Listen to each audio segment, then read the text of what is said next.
los actos, entre todos, bien, daros la bienvenida a todas y todos los que estáis presentes en este acto de conversaciones con Espido Freire, creación y educación, y especialmente pues agradecer sobre todo la presencia. La hemos tenido aquí durante una semana, hace un par de semanas, ya de una semana, pero ya, pues pensaba que eran solo más suerte para nosotros.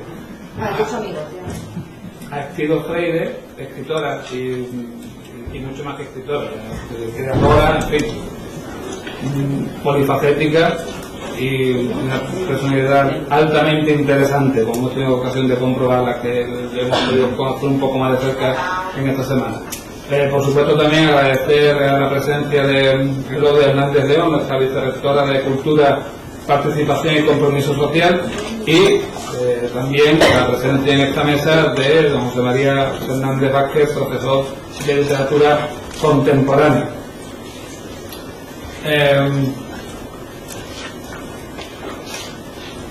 Como se ha dicho, la idea principal de este acto es transmitiros un poco, aprovechando la presencia entre nosotros de Espido Freire, transmitiros un poco la relación, la correlación que hay entre la creación y la educación.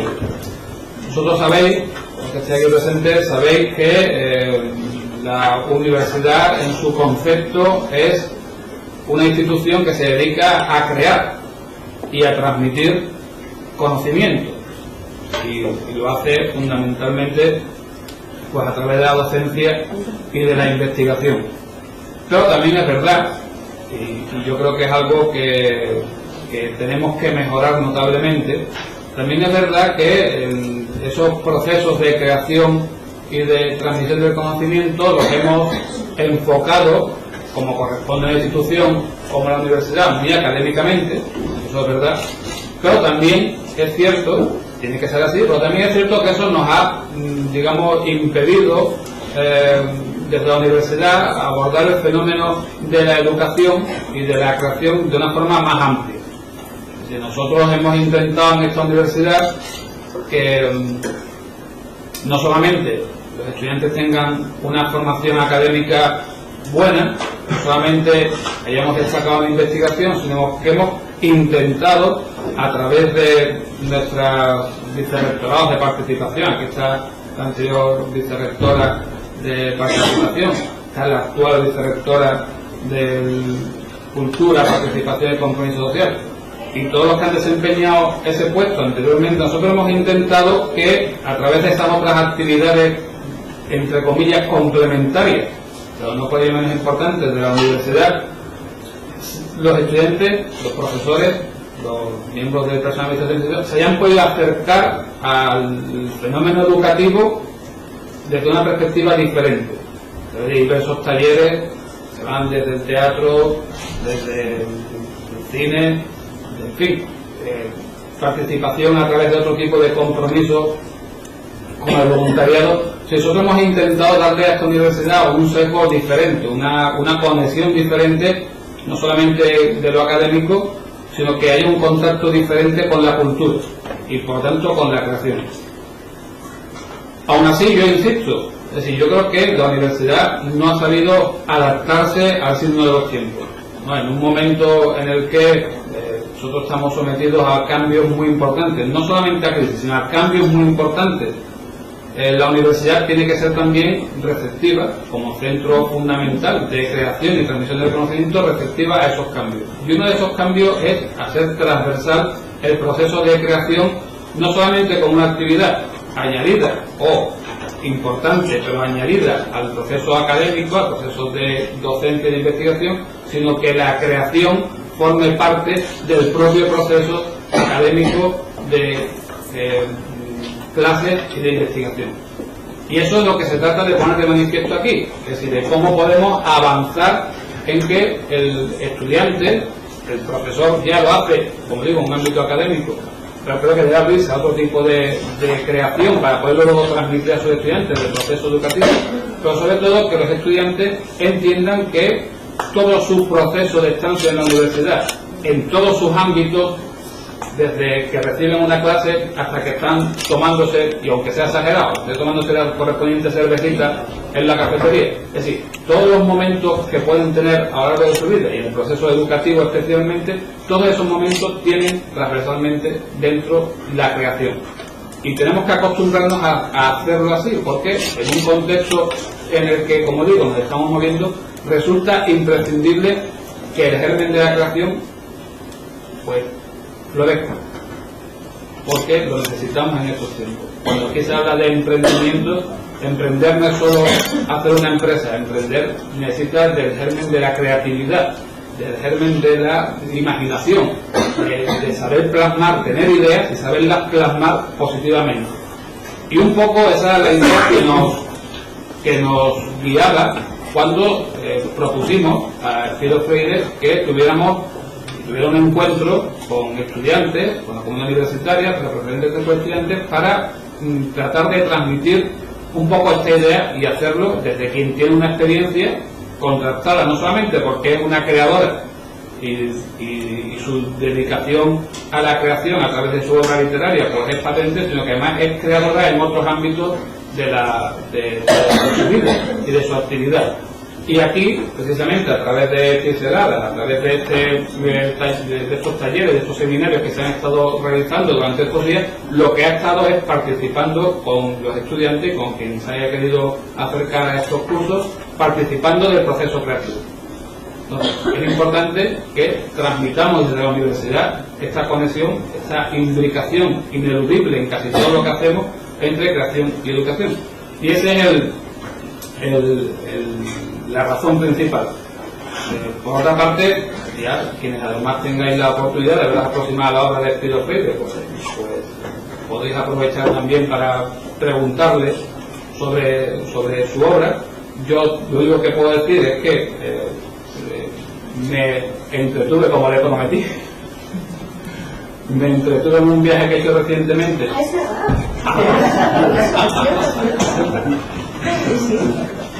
Es verdad. Me comprometí, exactamente, me comprometí a leerle su última obra, ¿no? Los malos del cuento, y la verdad es que bueno, pues se me hizo corta la obra. Yo estoy pensando en qué categoría encajo yo, que además de verdad, porque yo no había pensado, y es que aparte de persona y de profesor, que cada uno es hasta rector, y entonces pues, lo mismo tiene que diversas identidades como malos del cuento, ¿no?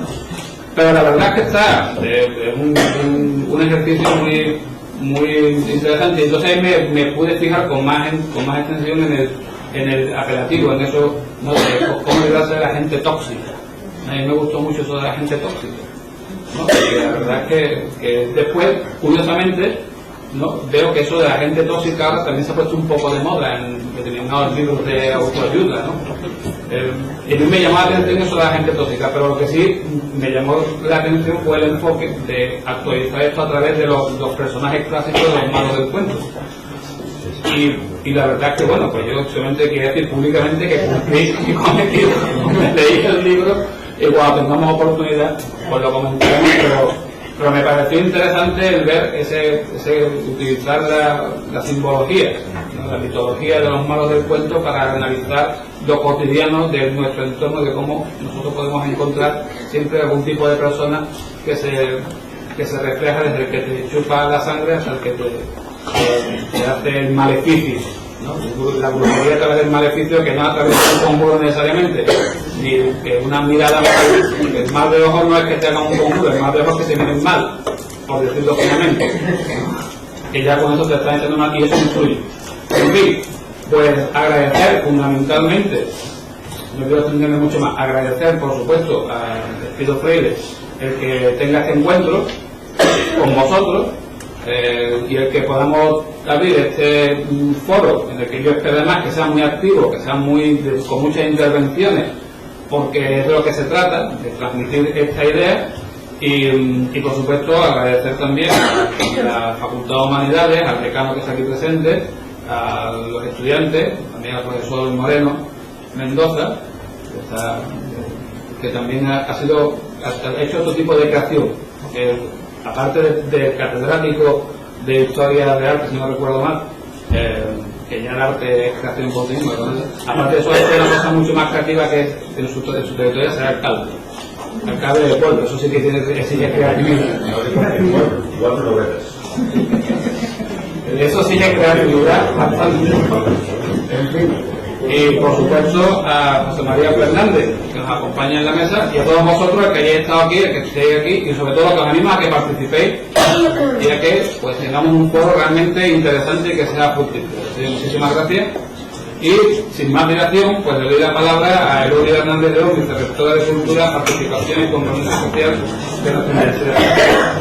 Muchas gracias, rector. Bueno, pues efectivamente ya poco queda que decir, ¿no?, después de lo que ha adelantado el rector. Agradeceros a todos los que estáis aquí, que creo que la temática es bastante interesante como para que justamente estuvierais aquí participando, pero en cualquier caso son, bueno, fechas difíciles, ¿no? Ya estamos a finales de curso y entendemos que vuestro trabajo también nos cuesta, ¿no? Así que muchas gracias por vuestra participación y desde luego muchas gracias a la disposición y la disponibilidad que han mostrado las personas que componen esta mesa, ¿no? Me refiero al profesor José María Fernández. Muchas gracias porque se ha prestado, ha compartido con muy poco tiempo, se ha implicado en lo que aquí estábamos organizando, que no era otra cosa que abrir, aprovechar que Espíritu Freire estaba aquí, que hace una cosa tan interesante en el curso para abrirlo un poco al resto de la comunidad universitaria. Muchas gracias, Espíritu, porque también se ha implicado en esto. Y efectivamente lo que ella está haciendo aquí es parte del proyecto Atalaya, es la tercera edición de Piselada, algunos sonará, algunos habréis participado en este proyecto, que la verdad que me siento muy privilegiada por haber recogido un poco los frutos de este proyecto, y hasta aquí, como decía el rector, la anterior vicerrectora, que de este proyecto tiene que conocer bastante, un proyecto de gran calidad y que además recoge el alarido, se ha trabajado bien. Lo podréis, bueno, lo saben las demás universidades cada vez que nos reunimos en la sectorial, que Piselada recoge todo ese espíritu del proyecto Atalaya, que es un proyecto interuniversitario, tiene que ver con la creación, tiene que ver con la imagen, con la palabra, y tiene que ver con cosas que nos preocupan mucho a todos nosotros y con lo contemporáneo. Así que de nuevo agradecer justamente que Espíritu se haya mostrado dispuesta, ¿no?, a conversar con nosotros, porque como decía el rector, es un tema que nos preocupa, ¿no?, es un tema en el que tenemos que estar.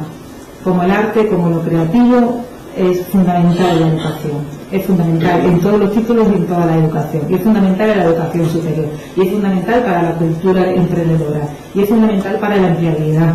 El arte tiene que estar presente en nuestras vidas y la creación también.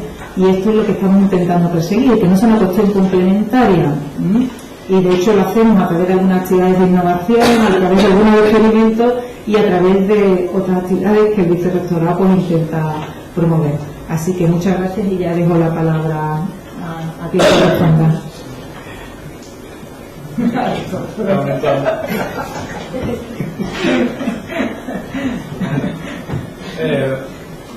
En fin, de lo que se trata es de que ahora continúa con el acto el profesor José María Fernández Vázquez, de literatura contemporánea de la Universidad Pablo Olavide, a quien le doy la palabra en este momento para que intervenga. Muchas gracias, señor rector, señora vicerrectora, señores y señores. En primer lugar, gracias por venir a este acto, y además ver la sala llena es siempre un orgullo para los que estamos en esta mesa, a este lado de la mesa, y también gracias por la oportunidad que se me brinda para presentar a Espíritu Freire, a quien todos ustedes conocen sobradamente. Y es un placer porque Espíritu Freire según en ella una mujer interesada por el mundo en el que vive, y una literatura que no deja indiferente. Os va a gustar o no gustar, pero indiferente no deja, y además le gustan los gatos, entre otros animales.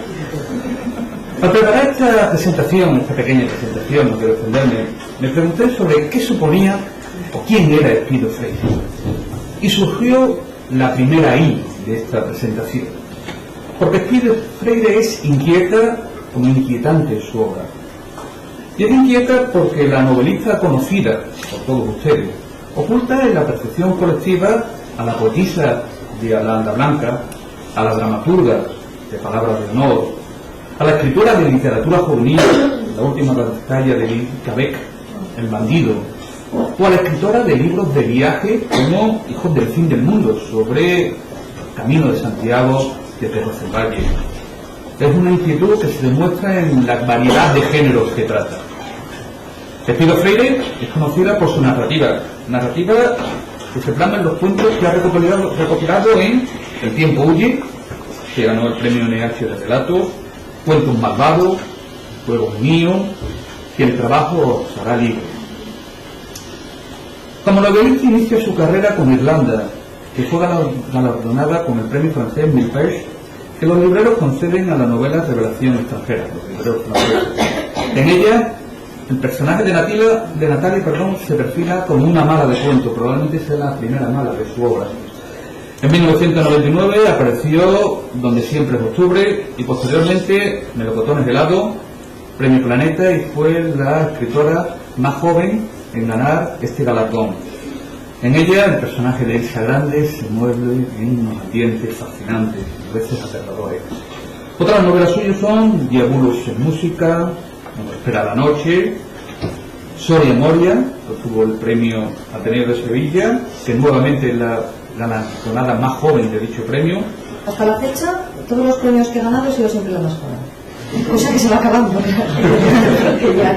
ya una sufriente pide botox. Pero hasta la fecha he tenido siempre la suerte de estar entre las autoras más jóvenes en publicar y en la autora más joven en ganar también los premios. Y sigue su última novela, la novela última es La Flor del Norte, novela histórica que cuenta la vida de la princesa Cristina de Noruega. ¿Sí? En todas estas novelas encontramos puntos en común inquietantes. Son novelas donde la magia de las personas o los espacios están patentes. Si existen personas reales, se contraponen a lugares ficticios como Del Rey o Ilea, Diurno. Duino. O si existen lugares reales como Bilbao o Londres, aparecen fantasmas. O simplemente inventa lugares mágicos y míticos como Soria Moria o el Caserón de Irlanda. La Flor del Norte, novela histórica y por lo tanto propia de la marca genérica de la novela histórica, es difícil que aparezca esa magia. También aparece la magia con el personaje de Cristina, nórdica en la ciudad sureña que supone Sevilla medieval, convertida en una cierta ciudad de ensoñamiento. Este personaje de Cristina sufre esa Sevilla, que es el otro punto en común de sus novelas, es el sufrimiento aparente o irreal de sus personajes. Son personajes atormentados en cierta medida, o al menos así se muestran. También podríamos destacar que sus personajes principales son mujeres enfrentadas a ellas mismas, a otras mujeres, al ambiente que las rodea. Elsa Grande, Natalia, Irlanda, las mujeres de Fuego mío, Cristina, Isabela, Dolores, o las reales, Jane y Charlotte. Es una escritura femenina, feminista, luego podremos hablar con ella de eso. Pero hay una especie de Freire interesada en el mundo que la rodea, y es la segunda I. Este interés por su mundo se muestra en sus colaboraciones en empresas, La Razón, El Mundo, El País, El Periódico Cataluña, y su colaboración en Onda Cero en el programa de Julio Otero, Julio en la Onda, que demuestra en ese mundo de ondas, muestra cierta sensatez. A veces los tertulianos son muy sensatos con el micrófono, y Espído Freire muestra unas opiniones sensatas. Yo les recomiendo que vean, que la escuchen. Este interés por el mundo le ha llevado a publicar ensayos como Primer Amor, sobre los cuentos de hadas y el amor, Cuando comer es un infierno, sobre la bulimia, Querida Jan y Querida Charlotte, sobre la vida y obra de Jane Austen y las hermanas Bronte, Milurista, la generación de los 1000 euros, y Milurista 2, la generación de las 1000 emociones, que investiga las relaciones personales de dicha generación. Ojalá ya todo el mundo pudiera decir que tiene 1000 euros, ¿no? Y su último ensayo, Los malos del cuento, cómo sobrevivir entre personas tóxicas, donde a partir del cuento popular, literario, mitológico, bíblico, se trata de un abanico de malos de cuentos y malos reales. Es la culminación del interés por lo malo, los malos en su producción literaria. Y hablar de Espíritu Freire también es hablar de iniciativa, que es la tercera I. En este foro, donde los alumnos de humanidades son la mayoría, o al menos las humanidades han influido, lo han atraído para asistir, Espíritu Freire debe suponer también un ejemplo. Desde esas humanidades tantas veces consideradas como fuente de desempleo, ella ha abierto en Madrid su propia empresa, El Majefle, en la que trabaja en contenidos relacionados con manifestaciones culturales, e imparte también cursos literarios con su propio método pedagógico.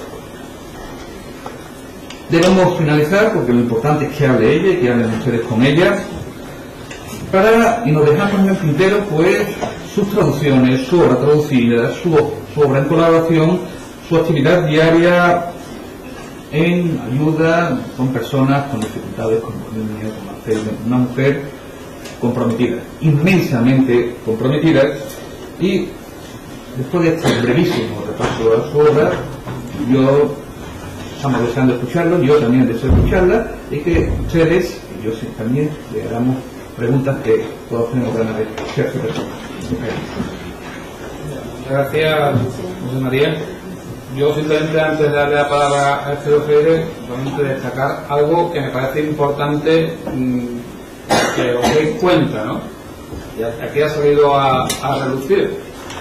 Yo creo que podría desear cualquiera de nosotros, que es dedicarse a una actividad como la de escribir novelas, aparte de otras muchas cosas, pero escribir novelas y resultar ser premiado cada vez que se escribe, cada vez ser premiado y ser el más joven premiado. Es decir, ¿cuántos de nosotros diríamos, bueno, ¿para qué queremos más? Nos va muy bien así. Es decir, podemos seguir. La principal característica, yo creo, de Espíritu Freire es que no se conformó con eso en el buen sentido, sino que amplió todo su abanico de conocimiento, quiso explorar más caminos, quiso dedicarse a otro tipo de escritura y quiso probar otro tipo de iniciativas, aparte de ser empresaria, emprendedora, compartir, dedicarse, en fin, creo que eso es lo que más a mí me llama la atención. Es decir, cuando cualquiera de nosotros nos hubiéramos dicho, bueno, aquí me planto, no tengo lo que quiero, tengo éxito, no sé si mucho dinero o no sé cómo está el tema de los derechos de las novelas, pero tengo éxito, soy reconocido, cuando donde muchos nos hubiéramos plantado, pues yo creo que a mí lo que me llama la atención es que siguió buscando, siguió ampliando, siguió explorando y sigue en ese camino. Y yo creo que eso es un ejemplo para los que estamos aquí, sobre todo para los más jóvenes, ¿no? Es decir, por mucho que creáis que podéis conseguir o alcanzar algo, no os conforméis, seguir explorando, seguir avanzando. Yo creo que para mí es lo que me transmite fundamentalmente Espíritu Freire, a quien, volviendo a agradecer que esté con nosotros, le doy la palabra. Buenos días. Señor rector, señora vicerrectora, José María, autoridades distintas, buenos días. Me encuentro con ustedes ligeramente nasal, lo cual es la acumulación de distintas alergias que han florecido cual germen creativo en este entorno. No me lleva mucho oxígeno al cerebro, por lo tanto, me quedo dormida constantemente y además mi razonamiento tiene ligeros altibajos. Partiendo desde ese punto de vista, me interesaría muchísimo hablaros a lo largo de esta mañana en este encuentro, precisamente de lo que me ha llevado aquí. Tiene que ver con la creación y tiene que ver con la enseñanza, tiene que ver con la educación. Me alegra mucho encontrar entre vosotros algunos de los alumnos que he estado estos días también siguiendo ese curso compartido que doy con María dentro del marco de Pixeladas.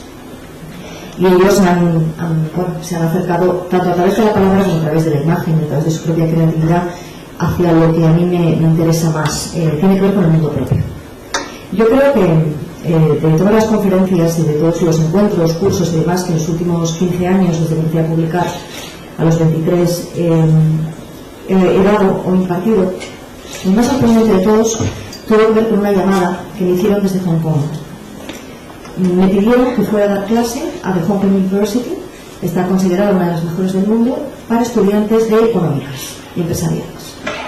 Yo dije, pues a ver qué les enseño, porque yo precisamente en matemáticas pues no es precisamente que sea mi fuerte, ¿no? Ni contabilidad, ni balances, ni asientos, ni prácticamente nada de eso.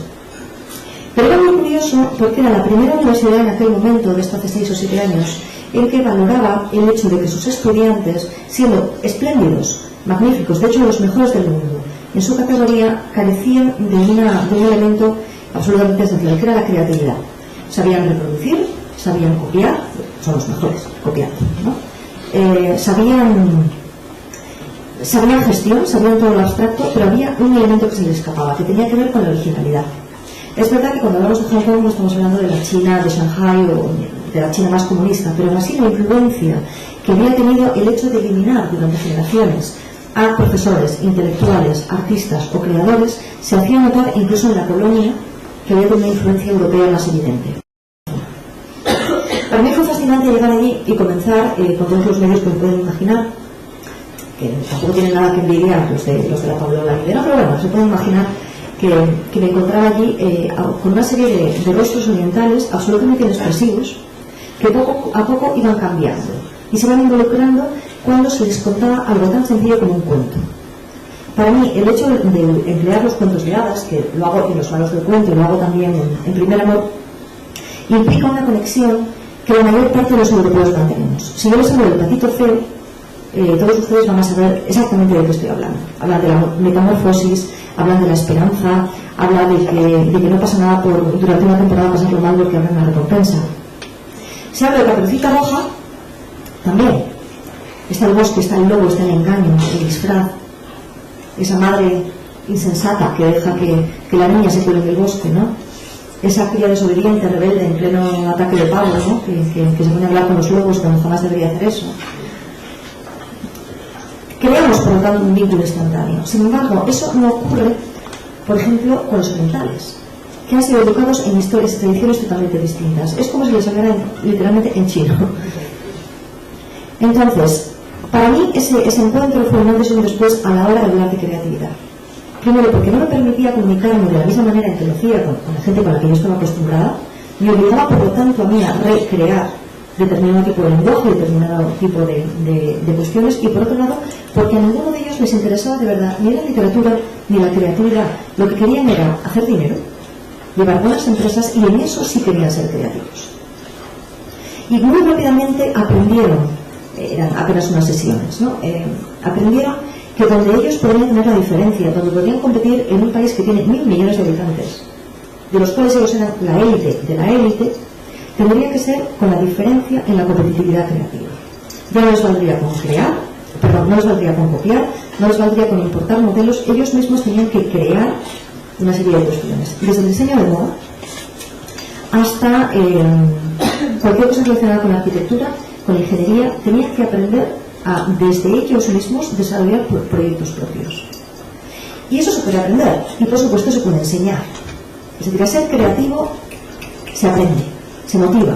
La mayor parte de los niños chiquititos, incluso los más cuadradotes, tienen un potencial creativo.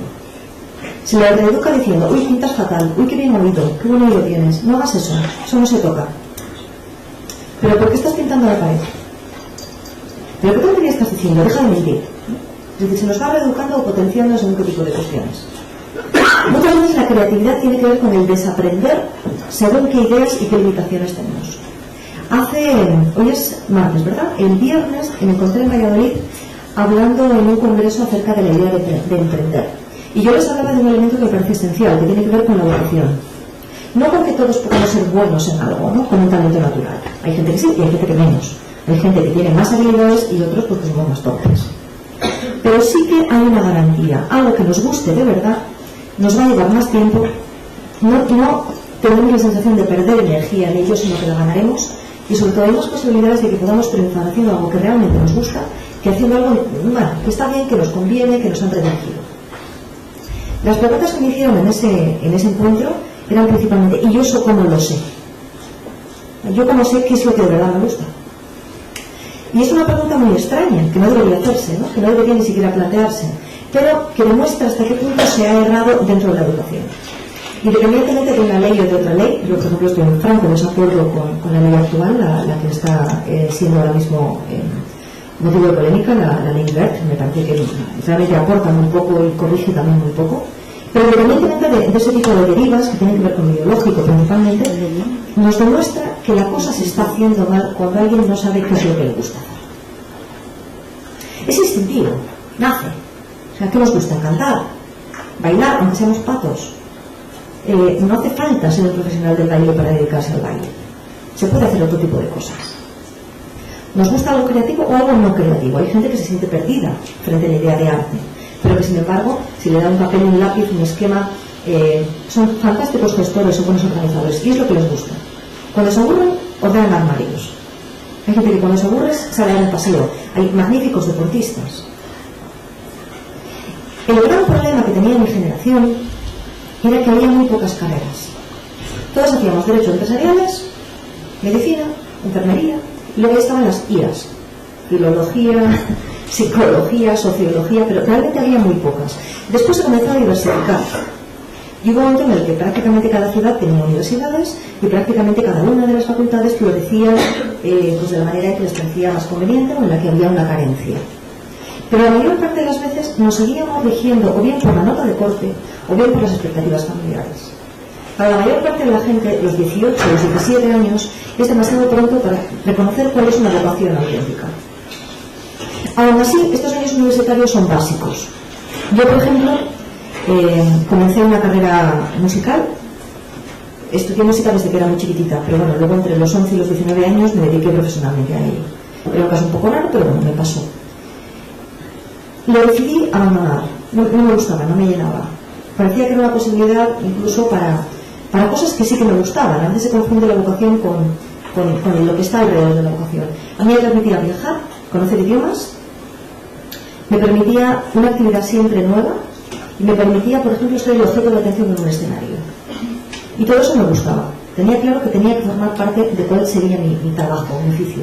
Pero todo lo demás no me gustaba.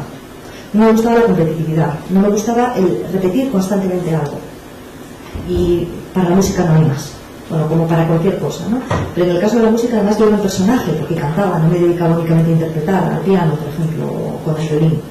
Y cuando cantaba yo no tenía mi destino en mis manos, sino que sencillamente era un personaje que además o se suicidaba o la mataban. Porque como soprano ligera que era, mis personajes no tenían más variantes, o lo decía también. Entonces yo me sentía, igual piensan que es una tontería, ¿no? Pero me sentía brutalmente oprimida por esa idea, por esos márgenes. Yo quería tener una voz propia, y una voz que no cantara sino que creara, que se inventara cosas. Tardé mucho tiempo en darme cuenta de que ese camino que tanto me habían elogiado, por el que recibía premios, aprobación familiar, no iba a ser mío. Y al mismo tiempo además abandoné Derecho porque yo quería ser diplomática, creía. ¿Qué me permitiría ser diplomática? Viajar, aprender idiomas, van viendo, ¿no? Las conexiones. Había cosas que sí que tenía muy claras y otras que no. ¿Qué quería de verdad en el fondo ser? Quería ser escritora. Pero aquello era un sueño. Yo quiero ser escritora. No tenía ni un mal contacto. Era la segunda persona de mi familia en ir a la universidad. Una universidad cara, privada. Por lo tanto estaba la expectativa de no puedes defraudar en este sentido. Era una buena alumna, pero muy irregular. Yo creía que para ser escritora lo que quería ser era ser constante. Por otro lado, mis historias merecían tanto la pena. Yo sabía que era buena en mi clase, por ejemplo, pero competir luego. Yo había competido mucho en música, me asustaba por lo tanto de salir a competir a otro nivel. A volver otra vez y por supuesto me asustaba mucho el rechazo. El que me dijeran, no eres buena, no, este premio no lo ganas. No, en este editorial no te queremos. Y sobre todo el mundo me decía que no se podía. Me decían que de eso no se ganaba dinero, que cómo ibas a ir de escribir, que mejor te sacaras unas posiciones. Y yo tenía perfectamente claro que yo me iba a morir como una mariposa sin alas si yo hacía unas oposiciones, cosa que la mayor parte de mi familia eligió como opción y son felices con ello. Ahora, el problema de encontrar una vocación tiene que ver con que es que la tienes que buscar y te tienes que enfrentar a ti mismo. Enfrentarte a ti mismo no es sentarte frente al espejo y decir, oh, ¿quién soy? Oh, ¿cuál es mi auténtica vocación? Implica que rompes modelos sociales, implica que eres distinto, implica que vas contra la inercia. Muchas veces, además, que te tienes que cuestionar ideas muy intrínsecamente tuyas, pero que no son tuyas. Yo hay una anécdota que siempre cuento y que quizás los futboleros que hay aquí o las futboleras me tiren algo, ¿no? Lo asumiré. A mí siempre me ha asustado mucho cuando recién nacido un bebé, el padre, antes incluso de inscribirlo en el registro, se lo lleva y lo hace socio número 1 de la Athletic Bilbao. Aparece además en todos los noticiarios, ¿no? El socio más joven tiene apenas 3 horas de vida y aparece el pobre niño, ¿no? O sea, todavía arrugadito y con un sombrerito de la Athletic Bilbao. Sustituyanlo por el equipo que mejor le es. Me pregunto qué lleva a una familia a eso. Sin duda un montón de ideas buenas. La tradición. Es mi hijo y quiero que haga lo que yo he hecho, porque mi modelo es bueno. La idea de notoriedad. Yo sé que si hago esto apareceré en medios. La idea de un gesto grandilocuente de lealtad hacia, en este caso, un equipo, pero... Vale, pero si ese niño cuando crece, de pronto quiere ser de los Osasuna. ¿Puede si desde el momento número 1 de su nacimiento le han puesto un sombrerito y le han puesto una camiseta de cualquier otro equipo? ¿Qué supondrá para ese niño elegir en un momento determinado que es que no quiere eso o que es que no le gusta el fútbol? ¿A quién traiciona? A lo mejor los padres acaban diciendo, bueno, ¿qué vamos a hacer? No es el de los Osasuna. Pero en la mayor parte de las cosas que nos enseñan y en la mayor parte de las cuestiones que nosotros tenemos que decidir día a día, en realidad estamos decidiendo ser de otro equipo. Y eso conlleva el riesgo de la no aprobación, como he dicho antes. Y el riesgo muchas veces de que te puedes equivocar. Nadie te garantiza que porque seas rebelde o porque seas obediente estés camino al éxito. Pero yo creo que el éxito está inmediatamente por debajo de un montón de cosas, entre ellos la felicidad. Y no estoy hablando de palabras vacías. Yo soy una persona ambiciosa, me gusta ser la mejor, soy competitiva, no soy brutalmente competitiva, pero sí que lo soy y me gusta sobre todo desafiarme. O sea, no estoy hablando de clarines y de píos de pajarito. Pero sí que es verdad que el hecho de ser así y de haber reconocido que soy así me da mayor felicidad que cualquier otro tipo de logros. Ahora, cada uno tiene que tener su opción.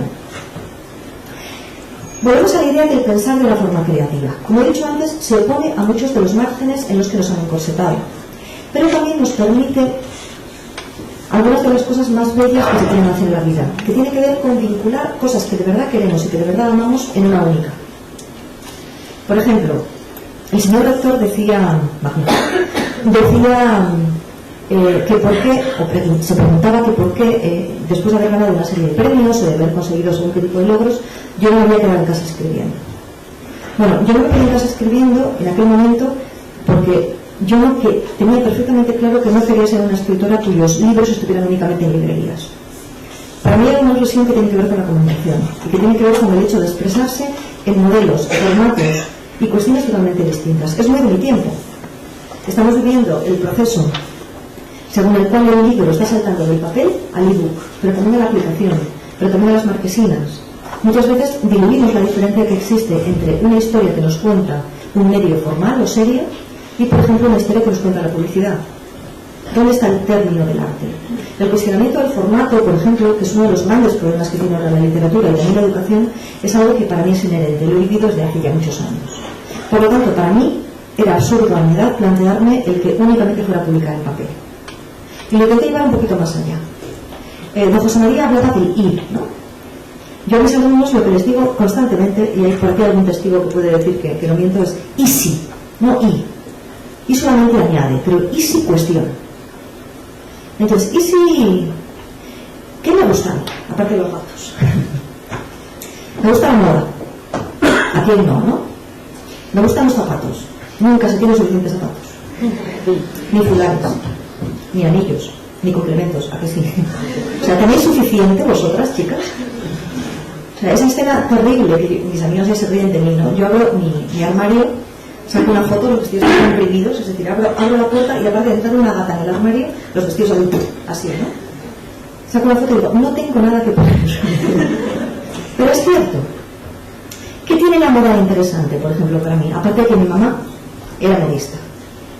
Por lo tanto, hay un vínculo emocional. Yo he visto cómo se creaba de 4 retales, de los trozos que le sobraban a una silla que ella se había empeñado en tapizar, porque mi madre es muy de easy, me hacía un chaleco. Entonces, todo es cambiante. Eso es bueno y es malo. Lo que había hace 2 semanas en H&M ya no vale ahora, pero lo puedes modificar. Puedes recortar, puedes teñir, puedes convertir un vestido en una falda en un chaleco en un bikini en un pañito para el móvil. Es decir, cualquiera de las cosas que nos dice la realidad, la arquitectura, el diseño, lo pesado, que no se puede cambiar, con la moda se puede cambiar.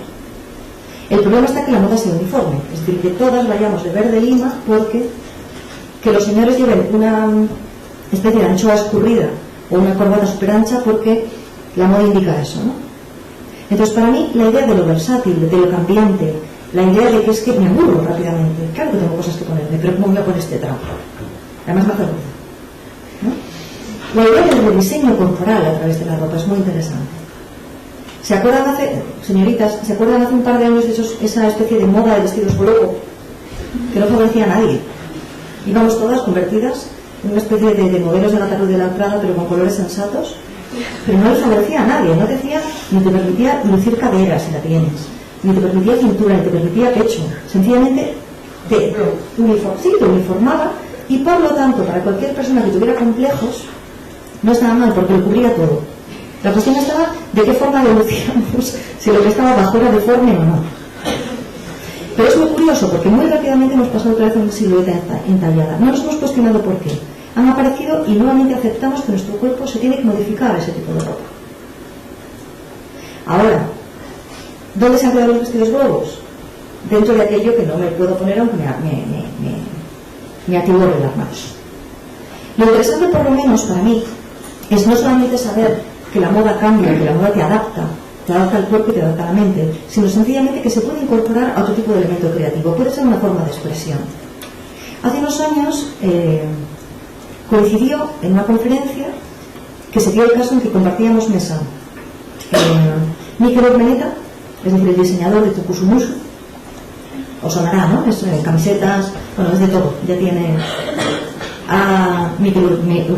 urbanizado, por así decirlo. El torito famoso, son de Pamplona, son muy divertidos, están muy cercanos en el Vitalidad, yo soy vasca. Y nos caímos bien. De hecho, yo quedé con una de las personas del equipo, no con Mikel. Mikel estaba en Nueva York. Y yo en unos meses me iba a Nueva York. O sea, ¿dónde se no?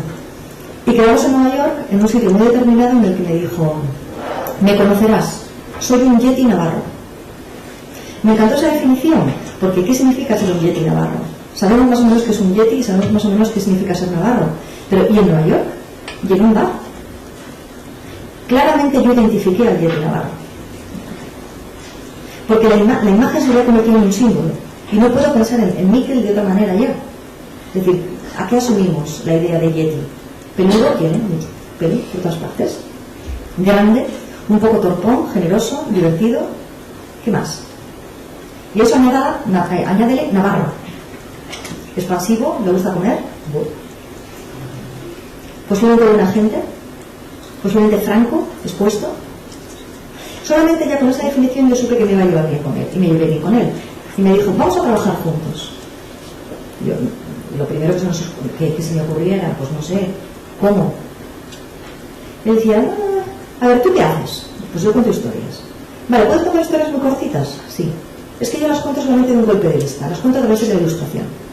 Y dije: vale, ¿dónde te gusta más ilustrar? Me dijo: camisetas. Vamos a hacer una camiseta juntos.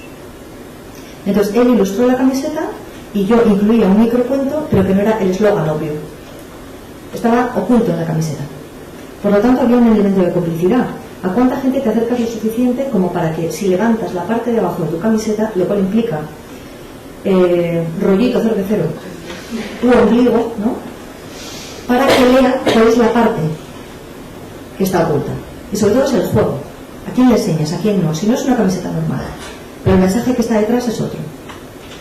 Bueno, no nos hemos forrado, pero hicimos 3 camisetas, 3 en español y 3 en euskera, que las hizo Kirmen Uribe. Y la verdad es que funcionó muy bien. O sea, yo he recibido más derechos por las camisetas que por algunos de mis libros. Y sí. Otra de las ideas, me encanta la idea de espacio, la idea de arquitectura. Lo que estamos haciendo ahora con Pixeladas precisamente tiene que ver con intervenir. Yo comentaba en Facebook el otro día, literalmente la universidad va a cambiar. Y es literal y visualmente. Entonces a mí me gustaba la idea de intervenir. He colocado distintos carteles, por ejemplo, que hacían publicidad sobre todo del logo y de mi empresa.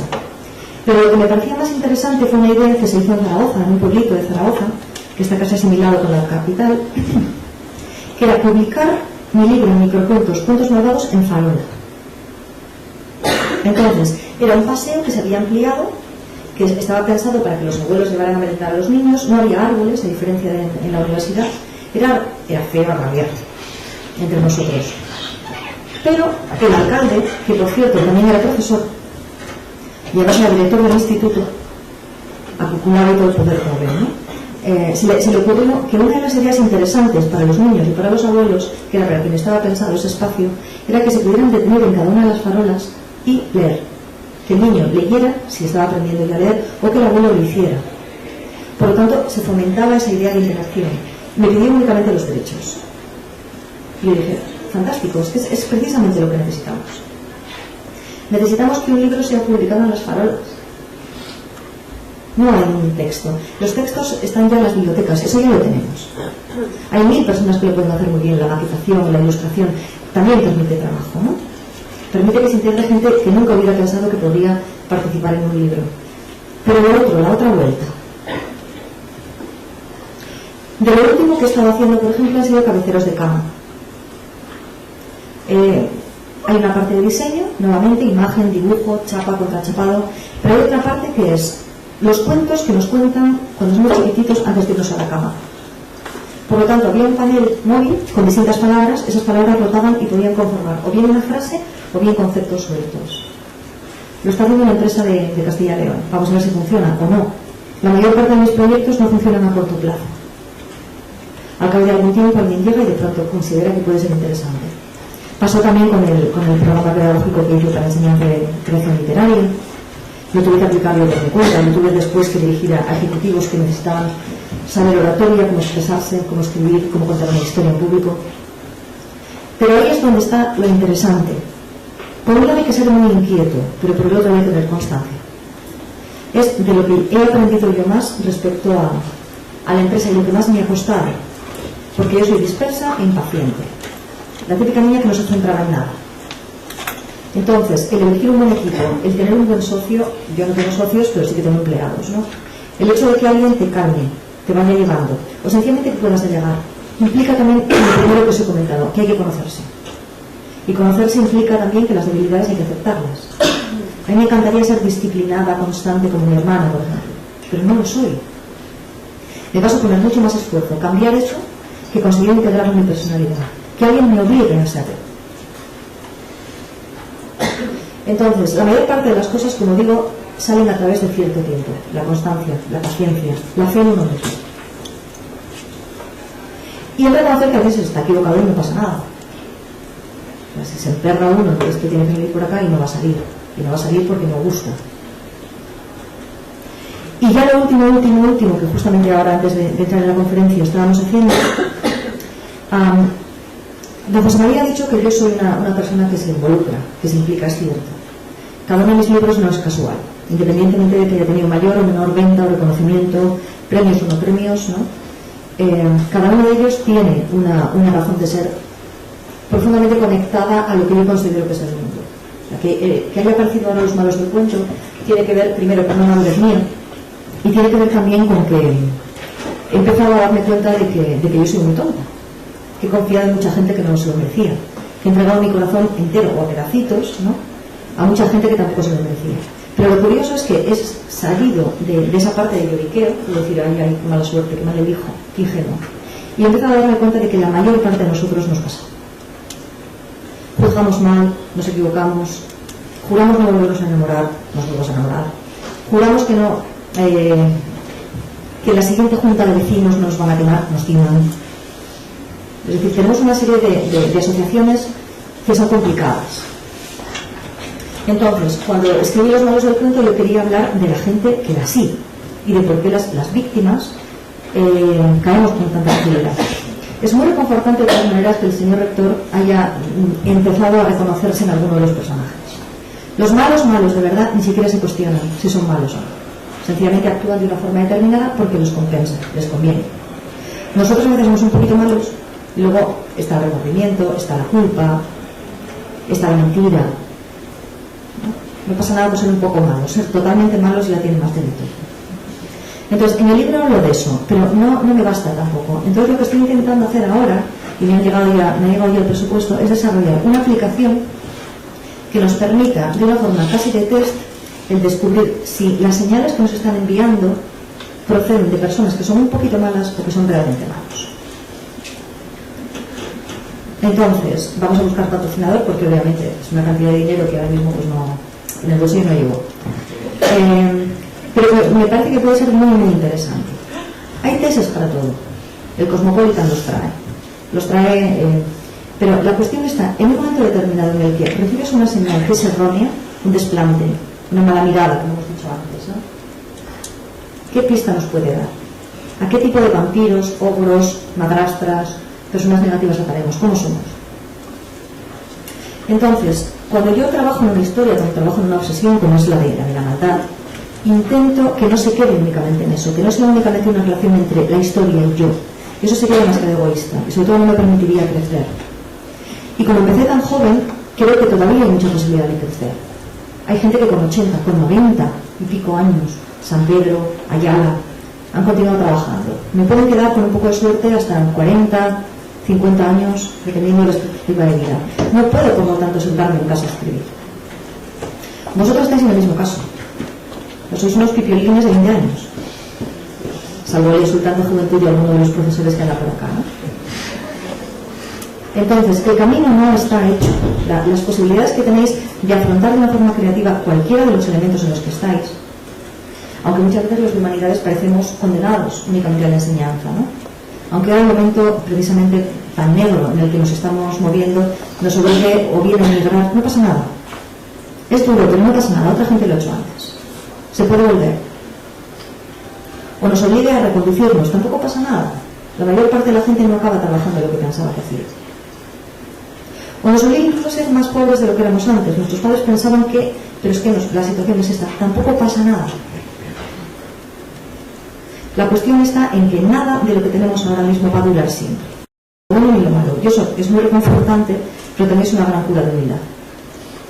Y lo único que nos interpone, esto es un pensamiento muy americano, pero yo creo que funciona, ¿no? Lo único que nos interpone entre la idea de que el cambio es un desastre y que el cambio nos puede, aunque sea duro, ayudar para una serie de cosas, tiene que ver con la voluntad.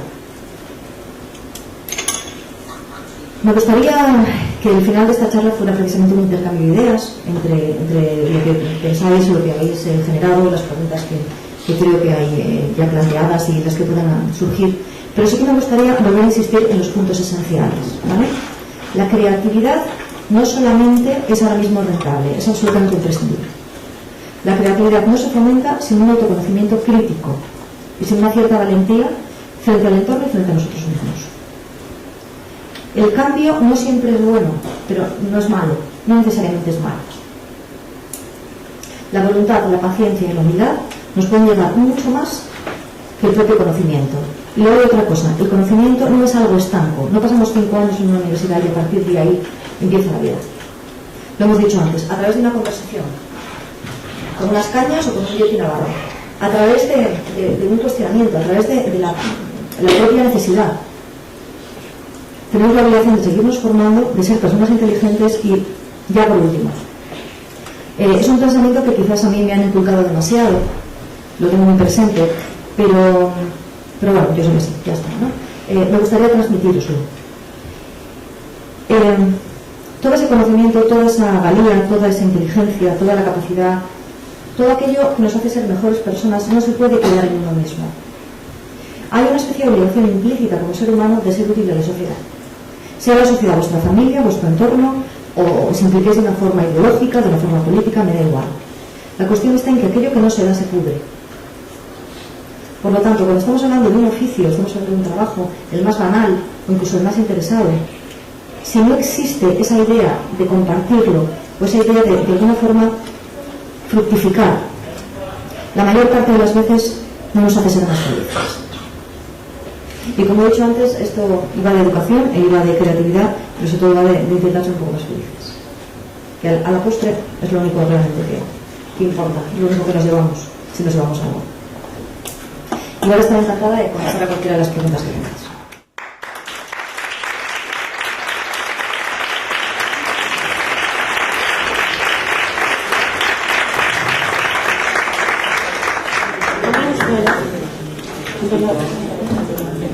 Bien, pues ahora ya toca el turno a los que estén aquí presentes. Nosotros ya, pues no sé ni qué hora es. Yo quiero que no haga Nosotros nos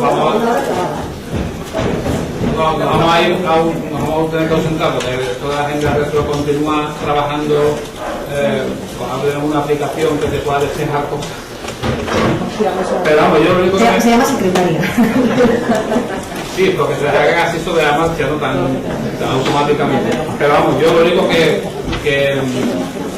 aparte de volver a agradecer y sobre todo por el contenido de la conferencia, creo que es muy interesante para vosotros el tener este tipo de aportaciones, pero no me resisto en este año me acabo de dar cuenta que estamos a 29 de mayo de 20.130. Hemos aguantado un montón en el futuro, ¿no?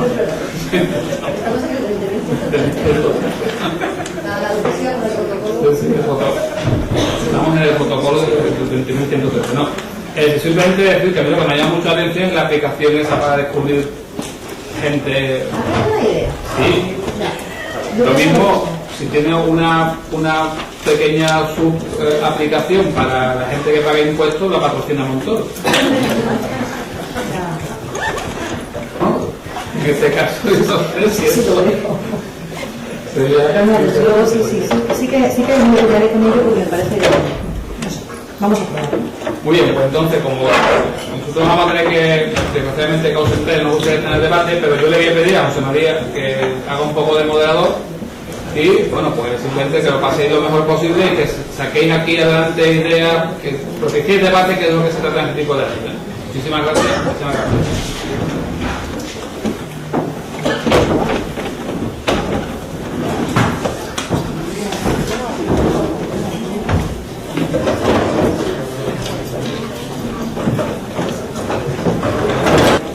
Yo hablaba de la I, yo creo que Espido Freire no deja indiferente a nadie.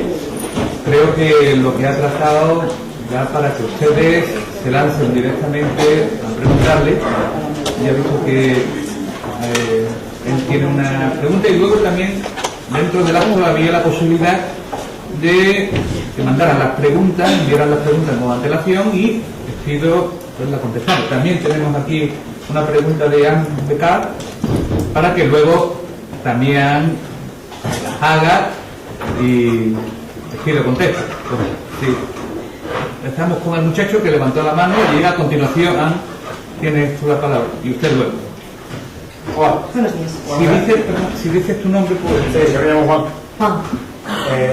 Te quería preguntar, Espido, que bueno, lo que has dicho de, bueno, aparte de tener unos hobbies y una fuerza que te impulsa a ser creativa y desarrollarlo, bueno, en algún punto, en este caso la moda, por ejemplo, que te gusta mucho.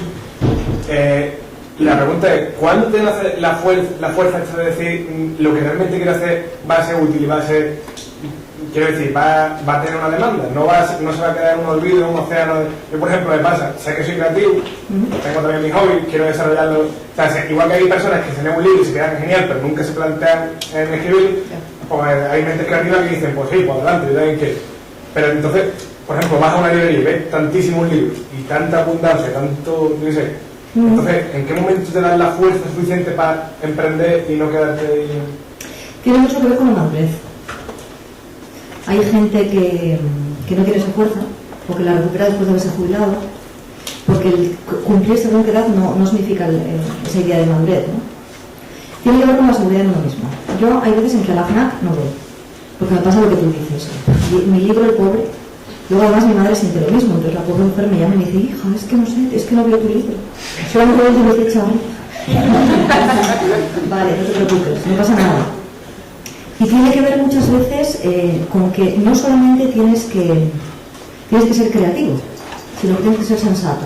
Entonces, ¿cómo vendes eso? Porque tu idea no tiene que ser la mejor, tiene que ser la que en un momento determinado le guste a un editor, o le guste a un librero, o le guste a un profesor para que te pueda becar, o incluso le guste a un listado para que puedas tener un premio.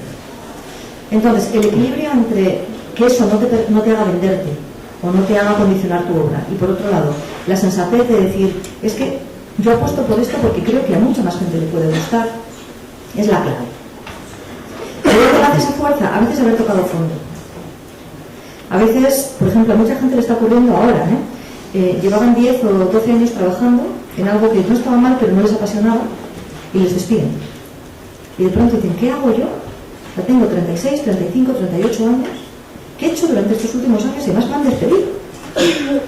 Pues ahora, como me llamo Juan, que empiezo a hacer algo distinto, empiezo a hacer algo creativo. Otras veces es el punto después de una depresión. Porque yo he dicho antes que casi todo tiene un precio, rebelarse tiene un precio, pero no rebelarse cuando lo quiero.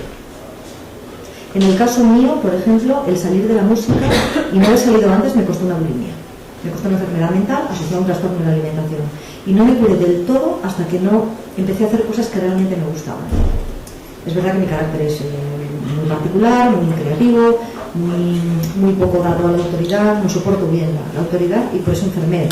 Pero hay mucha gente que también enferma de otra forma. Ataques de ansiedad, insomnios, pesadillas, sensación de anomalía, Y hay otras veces en que sencillamente te encuentras con la pareja, los amigos o la familia adecuada y te dicen, déjale de tonterías, venga, hazlo.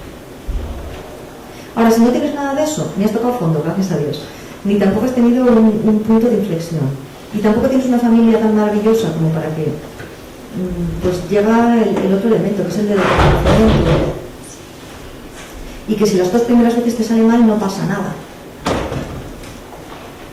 Nos tomamos todo demasiado en serio.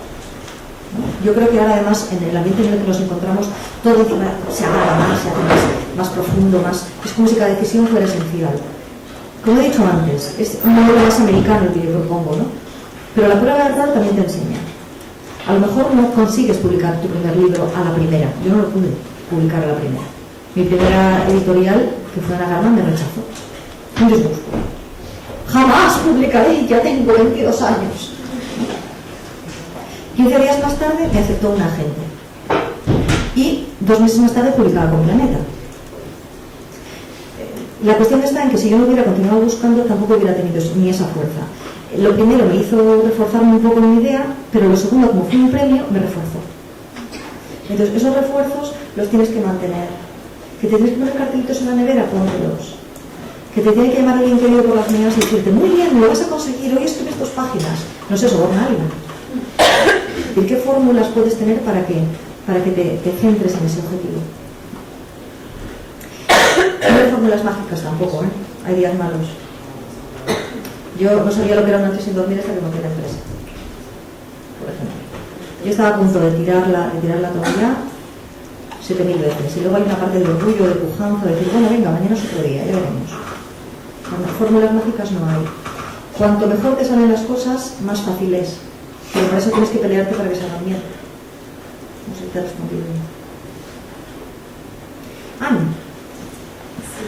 Bueno, para empezar, agradecer la iniciativa vicerrectoral por invitarme, porque me parece fascinante su discurso. Muchas gracias. Yo soy profesora de lingüística aquí en el departamento de filología y traducción, pero también soy coach y precisamente estimo que mi trabajo es utilizar el lenguaje como herramienta para fomentar el cambio, el famoso cambio hacia un elemento, ¿no? Como dice Ken Robinson, encontrar su elemento. Con lo cual me parece totalmente fascinante lo que están comentando. Tenía 2 preguntas que la verdad no sé muy bien cómo las formulé, pero estaban más bien relacionadas con la intromisión de la creatividad en el mundo empresarial. Sí. La tiene aquí. Sí, las tengo. Vale. La primera es, te las he respondido también por escrito, ¿vale? Las tenía ya. ¿En qué medida cree que la creación literaria puede fomentar la eficacia personal y empresarial? Yo creo que la creación literaria es básica a la hora de formular pensamiento. Somos palabras, nos formulamos, nos interpretamos a través de la palabra. Cuanto más creativa sea esa forma de pensar, más diferente nos hace y por lo tanto más original también nos hace. Yo lo he comentado antes, se puede decir, mido 2 metros, llevo barba y el pelo largo, o se puede decir, soy un yeti navarro. ¿Con qué nos quedamos? ¿Qué nos permite identificar más? A la hora de vender una idea, por lo tanto, la creatividad y la originalidad es básica. Yo lo he comentado antes, hace bastante tiempo que uno de los motores de la empresa que tengo de I+F es dar clases a ejecutivos que son muy buenos en lo suyo pero no se saben expresar, se ponen nerviosos, tartamudean, tienen ciertas inseguridades a la hora de emplear un término u otro. Confunden términos concretos con términos abstractos, lo que yo llamo palabras baúl. No, sí, claro, la eficacia es muy importante. Ya, pero ¿qué es la eficacia? O sea, para esta empresa en particular, ¿qué es la eficacia? ¿Es la puntualidad? ¿Es el echar horas?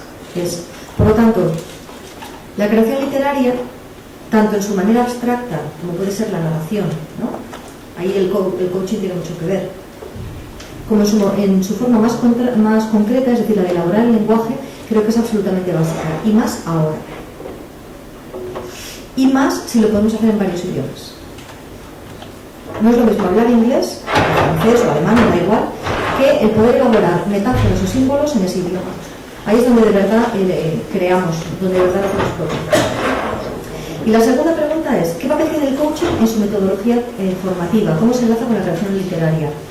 Bueno, yo no hago coaching como tal, creo que me falta según qué tipo de bases, pero es verdad que siempre hay algo, en la gente que habla, siempre hay algo inspirador, y siempre hay algo de identificación. Me parece que más que el coaching, a mí lo que me interesa es la metodología, es decir, la forma de enseñar a la gente a enseñar o a aprender. Aquello que fue muy de moda en los 90, ¿no? Aprender a aprender. Bueno, pues no quiero ser pedante, pero sí que me parece que el entender cuáles son los procesos formativos y qué carencias tiene una carrera o tiene una empresa o tiene una materia que ya ha sido muchas veces trillada y aún así no funciona, tiene que ver con el coaching, tiene que ver con la psicología, tiene que ver con el aprendizaje. Entonces, ¿por qué seguimos siendo tan malos en inglés? Llevamos toda la vida estudiando inglés y fuera, hablamos fatal inglés. Bueno, obviamente el método falla. No subtitulamos películas, no tenemos tiempo de inversión, tenemos un lenguaje mayoritario, ¿no? A diferencia, por ejemplo, de los noruegos. ¿O por qué todavía a estas alturas la mayor parte de los adolescentes no saben leer bien? No digamos de escribir.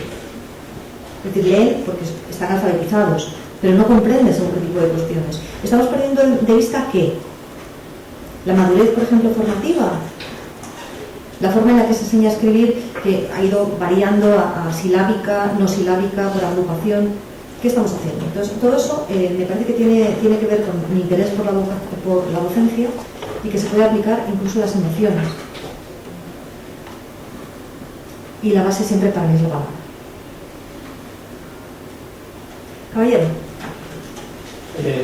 Muy buenas. Me llamo Juan y soy alumno del aula de la experiencia de la Universidad de Sevilla. Esta mañana, leyendo el periódico, un periódico local, vi enunciado en la conferencia suya. Confieso que no he leído ningún libro suyo, aunque ya me he anotado aquí los malos del cuento. Le prometo, igual que el director, que lo voy a leer. Se va a hacer primero. Mi comentario es desenfadado. Ha dicho usted que los padres, cuando nace un niño y tal, lo primero que hace es apuntarlo en el equipo de turno y que condicionan al niño. Yo creo que el niño por sí solo, cuando tiene ya edad de saber lo que quiere, pues lo que ha hecho el padre me parece que no vale para nada. Le puedo decir mi experiencia con 2 nietos míos. De recién nacido, casi de recién nacido, les puse una indumentaria del Real Betis Balompié. Bueno, pues hoy ya son casi hombres. Uno de ellos juega al fútbol, el otro no, pero los dos son sevillistas. Lo que ocurre es que usted no es el padre, es el abuelo. No es lo mismo. Ni el principio de autoridad ni la influencia. Es decir, con un abuelo se puede bromear.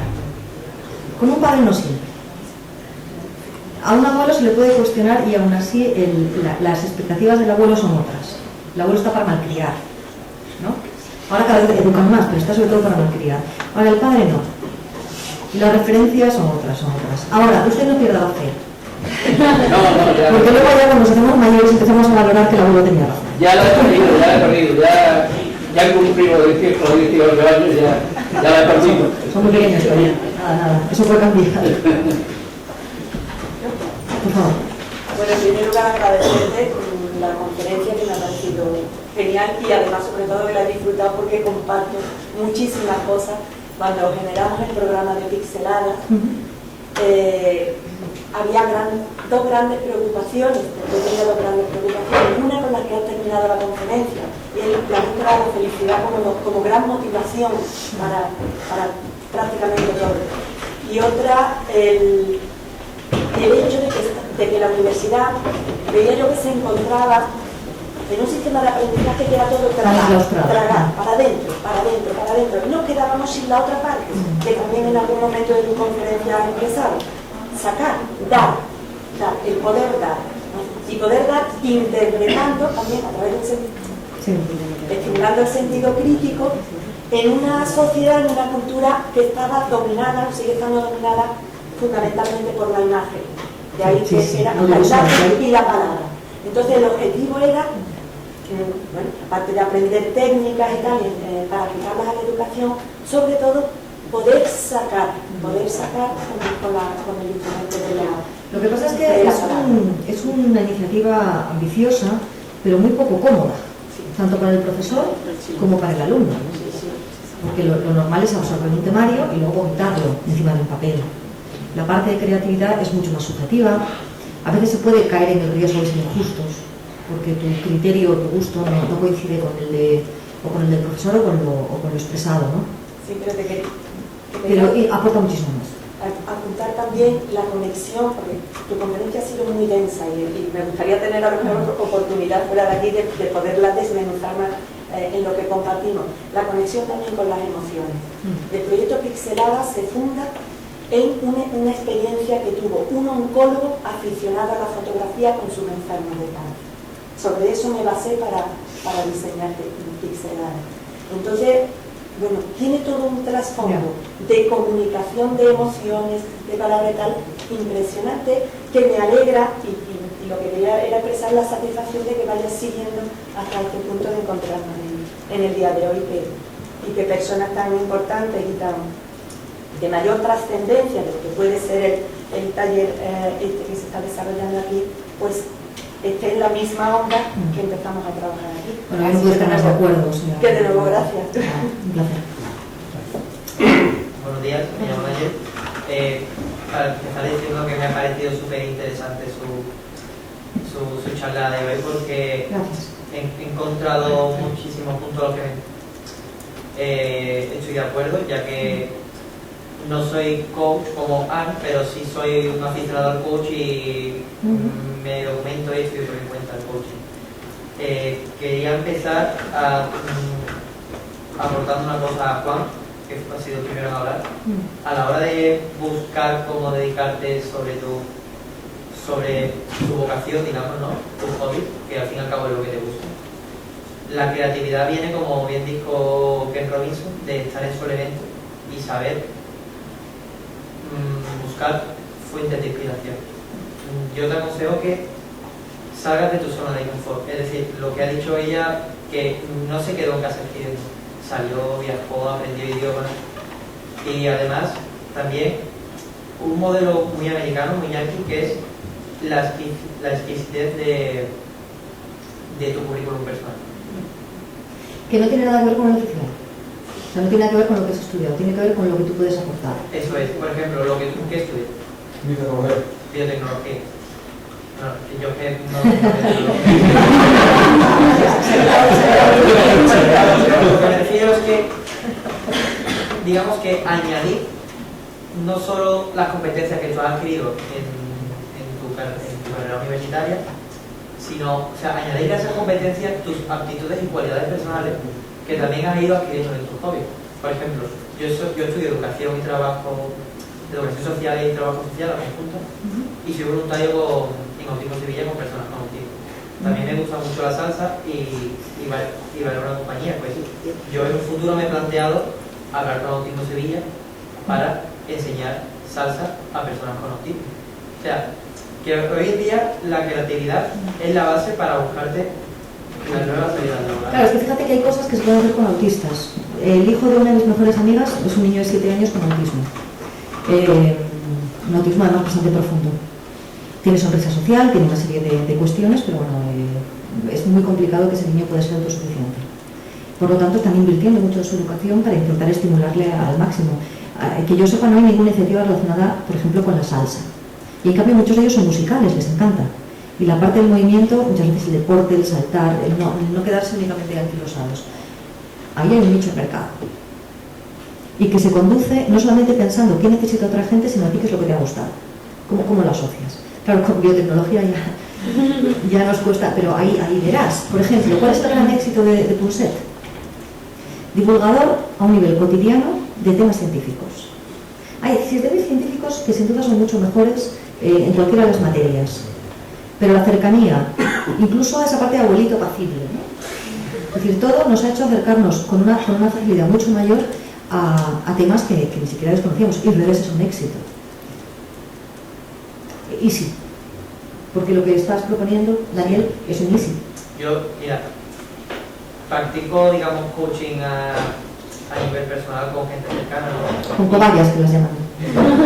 Y yo no le digo los easy, yo le digo que se cuestionen los por qué no. La pregunta no es por qué, sino por qué no. Oye, salimos de fiesta, ¿por qué no? Oye, vamos a tal lado, ¿por qué no? ¿Quieres tal cosa? ¿Por qué no? Lo que pasa es que a veces, no te quiero contradecir, es solamente un añadido. El por qué te encierra dentro de un pensamiento que puede llegar a ser neurótico. ¿Por qué? Porque a veces hay cosas que no tienen una razón o no la tienen en ese momento. Mientras que el easy, a mí me gusta más porque te plantea opciones abiertas. Y el por qué pasado y el easy futuro también. Es una cuestión psicológica, ¿no?, del lenguaje, pero yo creo que quizás te abre más posibilidades, mientras que el por qué, que también hace falta, ¿no? A veces te encierra más dentro de una reflexión que para según qué tipo de gente muy mental, como soy yo, yo pasé mucho tiempo, mientras estaba enferma, que era un adolescente, ¿no?, pero pasé mucho tiempo pensando, ¿por qué me pasa esto? En lugar de plantearme que yo me quería curar. Estaba mucho más preocupada de cuáles eran las razones por las que yo comía, vomitaba, engordaba, adelgazaba. ¿Por qué? ¿Pero esto de dónde viene? Es de mi infancia, es mi relación con mi madre, es un montón de cosas más, ¿no? Y ya llegó un momento en el que dijo, es que me da igual porque yo de aquí quiero salir, yo no puedo continuar un día más. Hay gente que no, hay gente que le viene bien pararse en seco y empezar a reflexionar los porqués, pero cada uno ahí tiene que conocerse también. Y una última aportación, que usted ha dicho que ¿por qué los adolescentes no saben leer o escribir bien? Yo pienso que más que el problema que hay en la escuela es más un problema organizativo a nivel nacional. Desde que estamos en la democracia ha habido ya 13 reformas educativas. No da tiempo a sentarse una. Cuando se asienta una ya la han cambiado. Entonces yo soy una persona joven y he vivido ya creo que 5 reformas educativas. He sido un estudiante que ha pasado sin pena ni gloria por toda mi carrera formativa que llevo hasta ahora, pero desde luego he visto como mucha gente se ha ido quedando atrás y yo pienso que es eso. Yo creo que es más complejo. Esa es parte del problema, sin duda. Hay una falta de coherencia y una falta de estructuración en muchos de los sistemas educativos, pero me parece que es más profundo. Tiene que ver con que estamos en una sociedad profundamente audiovisual. Por lo tanto, es una sociedad de reacciones, no de pensamiento. Tiene que ver con la importancia de lo inmediato, muchas veces. Leer exige un esfuerzo. Que muchas veces, ¿cuántas veces habéis oído de... Yo es que, más que de memorizar, yo soy de comprender las cosas, ¿no? Y cada uno se define, si es de letras o de ciencias, en la idea de memorizar o en la idea de comprender. Pero para memorizar hay que comprender también. ¿Qué es lo que ocurre? Que entender el mecanismo de una ecuación es complejo, pero relativamente más fácil que entender cuál es el contenido de esa misma educación expresado a lo largo de 2 páginas. Requiere más esfuerzo, requiere más dedicación. Y la mayor parte de la memoria que nosotros tenemos ahora no está reforzada tampoco por la escuela. No se repite, no hay dictados prácticamente, no se lee en alto. El espacio que tiene la lectura, la comprensión lectora y todo lo demás se ha reducido. En secundaria, el tiempo dedicado a la literatura, que te ayuda a entender el mundo de otra forma, se ha reducido drásticamente. La gramática y la gramática, la retórica, la semántica, todo lo que es puramente ortográfico, por ejemplo, también tiene mucho menos espacio. Dentro de las reformas educativas, si se compara, yo estudié EGB, si se compara las horas que dedicábamos durante los 8 años hasta octavo, ¿no? Hasta los 14 años, que se dedicaba a leer y a escribir era notoriamente superior. Posiblemente saliéramos más debilitados en otro tipo de habilidades que ahora los niños tienen, que también eso muchas veces demonizamos, ¿no? Pero no, el tema de la comprensión y la falta de comprensión lectora, del problema que tenemos con el álgebra, aunque los niños no saben hacer cálculos básicos, por ejemplo, yo creo que tiene que ver con las reformas educativas, pero vamos allá. A veces uno se pregunta si es que no quieren que seamos tontos. Pues claro. Yo, de hecho, a mí siempre me ha horrorizado con el malés. Y ahora que he entrado en la facultad, pues me empezó a funcionar mejor la lectura. Pero sigue sin gustarme leer el papel. Yo leo en la pantalla del ordenador. No, eso no importa. A diferencia de otros autores que consideran que es una herejía, el libro está bien, es un soporte fantástico, es barato, no necesita suministro, por ejemplo, de energía, es portátil, pero no es lo único. Y además cada vez más vamos a ver qué es que no es lo único. Lo importante es que leas. Y además hay tanto, lo comentaba Juan, ¿no? Que tienes tantísimos libros, tantísimas posibilidades. Leer implica adquirir conocimiento. Un libro únicamente es un formato. Hola, bueno, yo me llamo Manuel. Manuel. Estoy en la carrera también y me gustaría preguntarle qué aconsejaría usted para aclararle a una persona lo que le gusta, reorientarla a lo que verdaderamente quiere hacer. No sé si lo he expresado bien.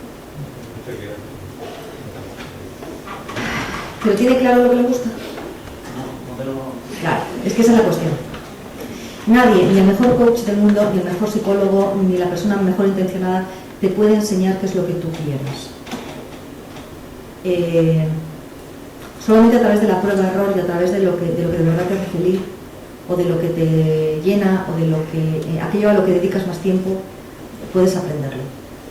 Yo, por ejemplo, te cuento mi caso personal, pues si te puede ayudar. Como he dicho antes, confundí algunas de las cosas que me gustaban con el todo. Yo he dicho antes, me gustaba viajar, me gustaba conocer gente, me gustaba estar en un escenario y pensaba que como eso me gustaba, cantar obligatoriamente me tenía que gustar, pero no era lo mismo. Entonces, cuando toqué fondo, por ejemplo, con el tema de la bulimia, incluso barajando la idea de suicidarme, es una enfermedad, por mucho que se puede banalizar, es una enfermedad muy grave y es una enfermedad que tiene dentro de las enfermedades mentales el mayor índice de suicidio, más que la anorexia. Entonces, en el momento en el que yo decidí que continuaba para adelante, dije, lo que yo puedo, yo quiero seguir viva, pero es que no quiero esta vida. Que era una vida que estaba marcada por las obligaciones, por el estudio de la música, por sentirme muy excluida dentro del grupo social, porque era una niña dentro del grupo de canto, y en cambio, dentro de mis compañeros era un bicho raro. Ahora, ¿cómo valoras a según qué edad que a ti lo que te gusta es la integración social, el que los demás te consideren una igual, y al mismo tiempo sepas que no eres igual y te han alabado muchísimo por ser distinta? Pues bueno, pues vas probando. Me hice delegada de clase, organicé el viaje de fin de curso, yo no fui porque tenía examen de piano. Es que mi adolescencia es muy triste. Entonces, de pronto vi que tenía habilidades sociales mayores de las que pensaba. Y después me sentaba, recuerdo además el momento en el que me senté y empecé a elaborar a lo largo del día de las cosas que yo hacía que me gustaba. Y lo único que me gustaba a lo largo de todo el día era el ratito que sacaba para escribir mi diario, que se puede imaginar, el diario que escribía yo con 15 años, o 16, y el momento que dedicaba a leer. Y marqué cuál era el momento en el que me sentía más infeliz, y era cuando salía de las clases individuales con la profesora de canto, que me humillaba. Tenía un método bastante antiguo, ¿no? Que se basaba básicamente en decirte que eras gilipollas. Todo el rato, lo hacías mal, cantabas como un gato, no llegabas a los agudos. Y yo recuerdo que cada vez que salía de esa clase me iba inmediatamente a la pastelería de enfrente a comer. Y dije, vale, yo no volveré a esta clase. Empecé haciendo pira, o no sé cómo lo llaman aquí, campana, o saltarme las clases. Claro, para mí, que era una niña muy formal y una chica muy acostumbrada a que las expectativas de mis padres se cumplieran, eso era una ruptura absoluta. Bueno, cuando lo descubrieron, la bronca que me cayó fue de órdago. Pero aún así me convenía más hacer eso que no continuarme sintiendo tan mal. Tardé un periodo de casi 2 años en recuperarme. pero iba siendo, ¿cuándo me siento peor y cuándo me siento mejor? Yo no tuve terapia, principalmente porque no sabía que estaba enferma, esto hace 20 años. Entonces había una difusión mucho menor de ese tipo de enfermedades. Mis padres tampoco sabían qué me pasaba. Solo que desaparecían cajas de galletas, por ejemplo, ¿no? Y que yo estaba obsesionada con la idea del físico, la idea de adelgazar, la idea de engordar, todo eso. Entonces luego me di cuenta de que efectivamente la música no iba a ser mi camino. Es más fácil a veces ver que no te gusta que sí que te gusta. Y a partir de ahí empecé a escribir más tiempo. Empecé a leer más. Me colé en algunas clases, por ejemplo, en lugar de ir al conservatorio me iba a la universidad y me colaba en alguna clase. Como siempre he parecido, bueno, ahora no, pero entonces parecía más mayor. Nadie me preguntaba nada. Y me di cuenta de que dentro de la literatura lo que de verdad me apasionaba era la literatura comparada. También saqué cosas buenas de la música. Parte del sistema pedagógico, por ejemplo, que empleo tiene mucho que ver con la enseñanza de la música a alto nivel. Aprendí a viajar, aprendí a ser independiente, aprendí a moverme frente a medios. No todo es negativo, ¿no? Incluso en lo peor. Pero sí te lleva a paciencia y te lleva además a un autoanálisis muy crudo, muy despiadado. Porque yo no era, yo tenía una idea de mí misma totalmente equivocada. Por ejemplo, me habían dicho muchas veces que era vaga. Yo no soy vaga, soy perezosa. Es otra cosa. Y por supuesto ser perezosa era malo en mi entorno. Ser vaga era ya lo peor. Ser inconstante era malo. Pero en cambio a mí me ha permitido muchas cosas muy interesantes. Saltar de un lado a otro. La gente me decía que es que yo era muy inteligente. No era verdad, yo relacionaba muy bien las cosas. Es decir, tenía un tipo de pensamiento creativo que me permitía asociar, pero no era particularmente inteligente. Entonces tiene mucho que ver con esa desmitificación, con esa autenticidad. Y no es fácil. Y luego además, claro, te asientas, yo qué sé. Yo ahora me acerco a los 40 ya y tengo que replantearme otra vez qué hago con mi vida. Si quiero tener hijos, si no, si me quiero marchar al extranjero y estar trabajando un tiempo allá, si no, ¿qué me conviene? ¿Qué hago con las gatas? Yo tengo 4 gatas y para mí puede sonar una tontería que no tiene normales, pero para mí es una responsabilidad y es una prioridad. Si yo me decido ir a San Diego, me tengo que ir a las gatas. Tiene que pasar por lo tanto una cuarentena. Elijo quedarme en casa y además es una buena excusa, porque irse a San Diego da mucho miedo. Y es no es por las gatitas, ¿no? O decido con todas las consecuencias tomar ese tipo de decisión.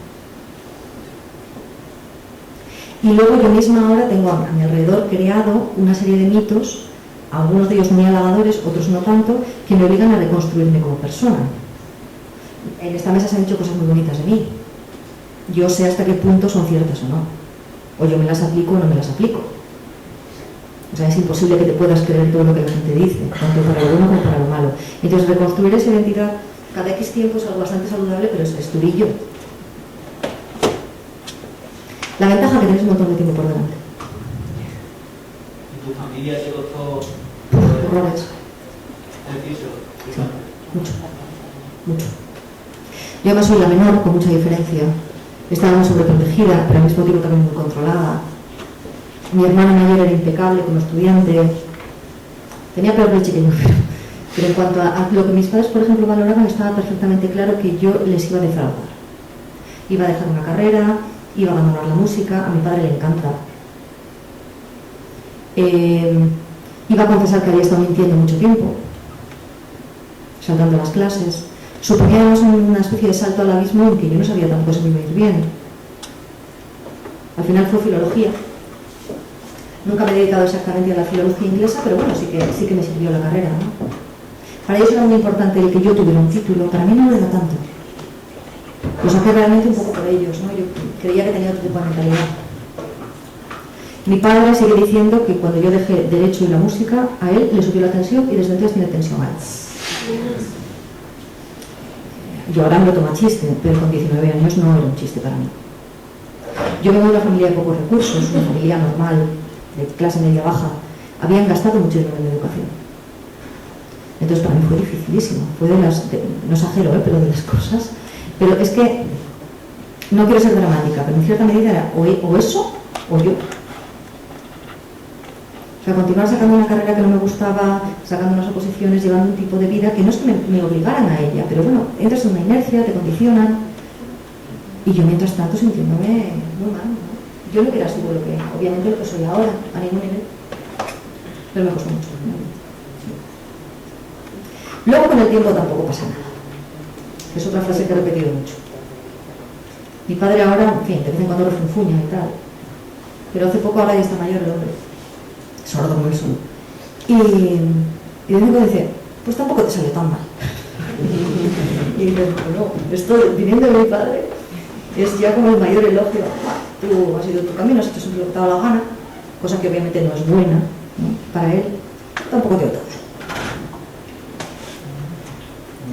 Juan. Sí, yo quería decir varias cosas. Bueno, primero agradecerle a Daniel el consejo que me ha dado.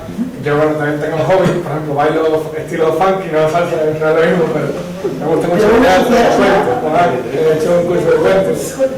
Y nada, y eso, y siempre busco la forma, por ejemplo, me gustaría ser mucho profesor, porque podría dar ciencia, que es lo que sé, mis padres, enlazando un poco la idea de lo de que de chico te condicionan un poco, me han condicionado un poco por esa rama. Entonces, pues, intento enlazar todo lo que me gusta y, por ejemplo, yo veo la vida de ser profesor, que a lo mejor para la verbena, a los niños enseñarle un baile y poder contarle cuentos de me gusta, cosas así. Pero bueno, después, cuando, o sea, su vida ha sido, bueno, por ejemplo, el caso de la bulimia, una carrera gorda que tenía que superar. Y yo muchas veces ahora mismo me siento egoísta porque pienso, yo la verdad que me pongo es que este verano voy a volver a mi pueblo.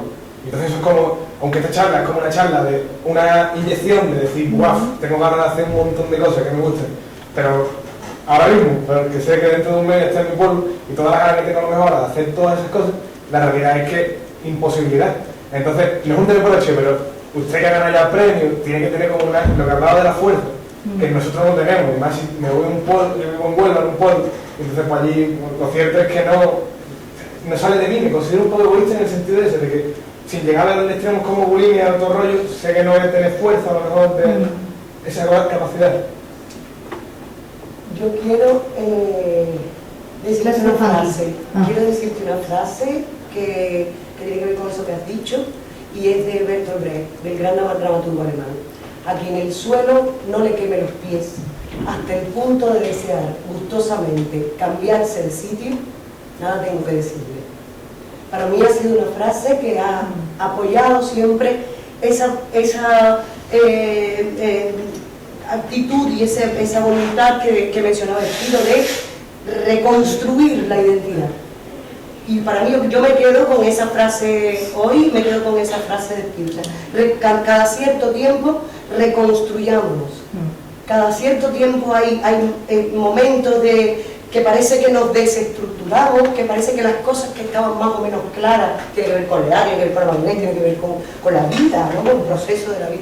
Pero en ese momento de reventar y reconstruir, y que tú mismo sientas que el suelo te quema los pies, es esa metáfora de decir la fuerza volitiva, la capacidad de levantarme, de recomponerme, de descubrirme, está en mí, y en la voluntad y en la fuerza que yo sea capaz de. Totalmente. Y para eso está la creatividad, y para eso están los espacios estos que proporcionamos de búsqueda, de preguntas, de autoobservación, porque cuando uno está en un proceso formativo, en un proceso creativo, está autoobservándose para ver cómo reacciona. Yo creo que es la suerte de la universidad, ¿no? Es la suerte de este espacio que nos acoge a todos y a todas, que es proponer espacios de formación de este tipo que permitan la pregunta, que permitan partir de eso, ¿no? Del no sé, hacia la cuerda floja, con la ayuda y la tutoría de las personas que nos acompañan, que tenemos la suerte de que nos acompañen y de invitarlas y de responder. Lo que pasa es que eso está muy bien, y estoy totalmente de acuerdo contigo, pero luego llegas a tu pueblo y se te cae la idea. O llegas decididísimo a hacer según qué cosa, hablas con tus padres, o con tu pareja, o quien sea, y te diga, eso.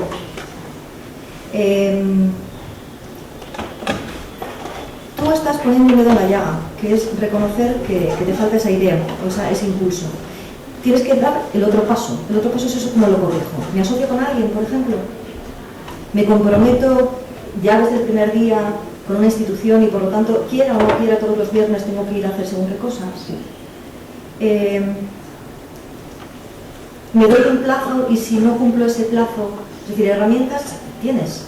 Lo que pasa es que tienes que ver cuál de ellas es la más útil para ti y te tienes que comprometer además tú mismo. Porque si no es complicado. Y a lo mejor tú ahora crees en abstracto que eso te encantaría y luego llegas a los 2 días y dices, no, esto realmente, pues vale, cambia de idea, también tienes derecho, Sí, Daniel, te levanta la mano la última pregunta porque entre otras cosas pido... Yo voy a hacer una aportación. Mira, Ken Robinson dijo que para ser creativo es necesario es decir, hacer lo que te gusta. Ser creativo no es solo desarrollo en aquello que te gusta, es saber crearte esas herramientas para poder continuar eso que te gusta. Por ejemplo, si tú dices que llegas a tu pueblo y dentro de un mes y medio te olvidas, pues ponte una alarma en el móvil el día 15 de julio que te diga hora de reestructurar ese cambio, hora de hacer lo que me gusta, hora de... Tan sencillo como poner una alarma. El impulso de ¿para qué? Aquí, ¿qué contexto tiene que hacer? Es lo que me ocurre a mí, por eso pregunta un poco por la. Pero eso de cada vez no es el flow. Eso iba a decir, que nos pasa analizado, pero podemos hacer charlas Exactamente. aquí, o sea, si nos encontramos y nos pasa con un tema que también la universidad debe ser esto, ¿no? Ella siempre lo dice, lo de la universidad no es dinero, pues vamos a encontrarnos por los caminos, por las cafeterías, las arboledas y las zonas intervenidas artísticamente, ahí está lo que dice el año, bueno, Bueno, pues como han visto, charlar con Espido, estas conversaciones con Espido, podríamos estar 3 horas más, o más tiempo, porque es un placer hablar con ella, pero obligaciones suyas por la tarde, que es una hora decente para esas cosas que se llama comer, Son las 12. no nos impide y seguir continuando. Muchas gracias, Espido, ha sido un rato